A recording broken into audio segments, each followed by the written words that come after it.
Welcome, Scorpio. This is Jennifer catching you on DTWJLife. Hope you're all having a great day. Usually I say Jen, that's weird, but all good. I hope that you're all well and safe. Welcome to Leo season, or at least the end of it, and the beginning of Virgo season. But I'm going to end Leo season, rather, because there are important messages therein that I don't want to miss for you. I have connectivity issues. Thanks to the pandemic, so please excuse the long wait. I appreciate the patience, appreciate your patience. Anyway, yes, we've had a shift from with the North and the South Node. In the North Node, we have Gemini, South Node, Sagittarius until June, the end of June, instead of mid-June, the end of June next year. So it's a year and a half type deal. And it's definitely happening. Yeah, interesting. What else did I want to say? Readings are going to remain discounted up until further notice, even post-pandemic, due to economic hardship, so that you know. And at the bottom of the deck, we've got Wind Upright coming in sevenfold. You're looking at a good semblance of balance between Gemini and Sagittarian energy, the North Node and South Node here, which is really good. And this is going to help you to rise above any type of drama that you did not create for yourself. If it's drama that's surrounding you that you did not create at all, this is actually going to help you to rise above it, both of those energies. So definitely look into that. I'm also going to be posting content about that later on. You're either going to be communicating about your dreams much more, or you're going to be communicating more from a dreamy space. Take your pick. Either way, this is the kind of thing that you're picking up during Leo season. If you have not started this already, you're going to start soon. By the way, when I do these Astro season readings, it does not necessarily mean that what happens stays within that season. It can always go further. Okay. Interesting. Alright, this has to do with the home front, where you live, where you're quarantined and locked down. There's a semblance of clarity that you are seeing. I'm being directed to read these differently instead of from left to right. It's going to be a bit jumbled. Because truths are coming out that are working against your dreams. However, the more that you communicate about what it is that you're clearly seeing, the more you're going to be able to expand upon what it is you're doing. The very thing, the truth coming out that's holding you back, is emotional immaturity from a person, perhaps that you live with. And these things that this person is doing are exactly what you need to be speaking on or speaking about. It's funny. Left, right from the outside, left, right from further in, down to the center hearth. Very interesting how I read that. So, you're being advised, because you're a very intense sign and you love to get to the bottom of things, and you just want them to be like done and over with, even if it's like an intense emotional blow that's going to happen. Despite that, being the temptation there, that would render you emotionally immature, so don't bother. That's not going to help you. Instead, go from the outside in, so to speak. Okay. I wouldn't say appease, but definitely speak to the outermost layer of this immature person who's annoying the crap out of you, obviously. And see how much of what you're discussing they can take. When they show signs that they can't take much more of the discussion, then end it there. Pick it up later, but then go further in depth. Like, okay, and just kind of put it in a way that's like, okay, you know what, I know that we spoke of this before, and it's not my intention to continue to bring it up, and that's really not what it is. But I forgot to say these few things that really need to be said so that we can work this thing out. it's kind of come from that place to where you're trying to work it out with the other person because the other person doesn't exactly understand the emotional depth of the situation, and you're hoping that they do.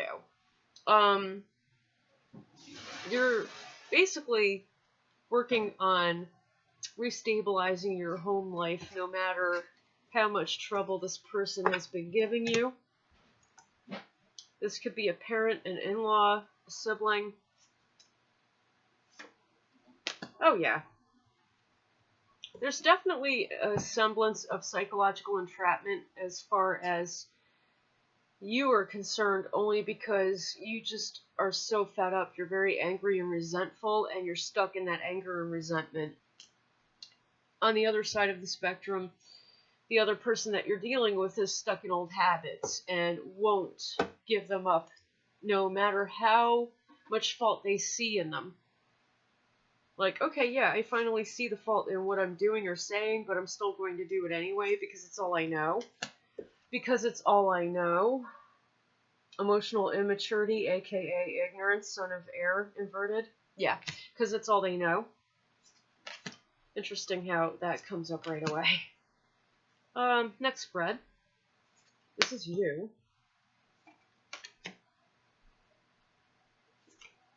Yeah, this is all about you. Good. Because you need guidance here. From left to right.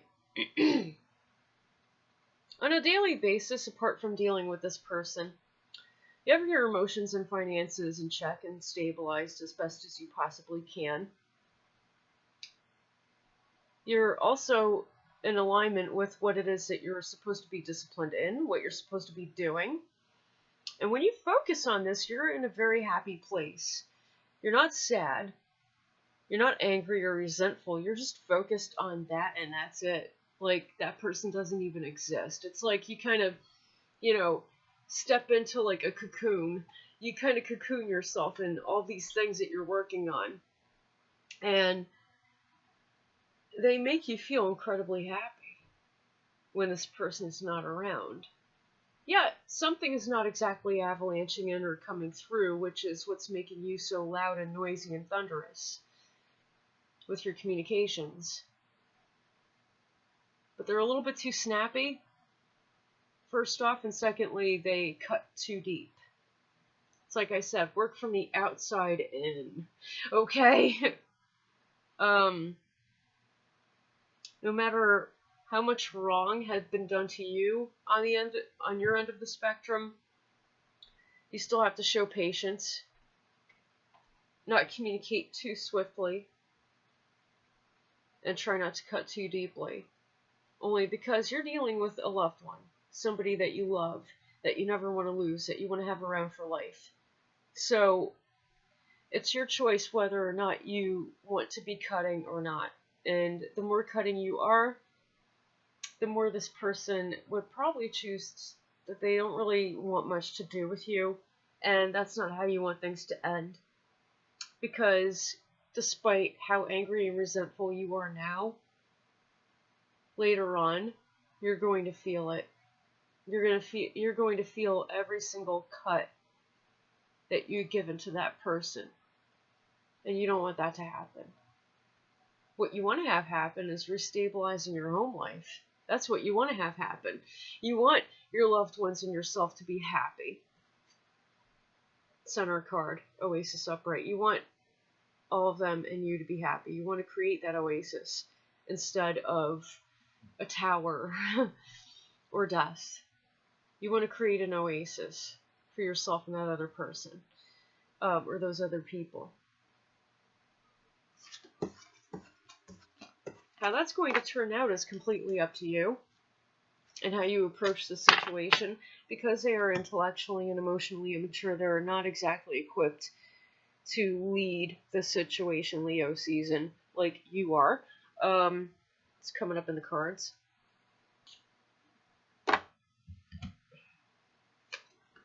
Okay. Most of this is about your self-mastery, honest business dealings, your higher consciousness, what comes into fruition from your hard work.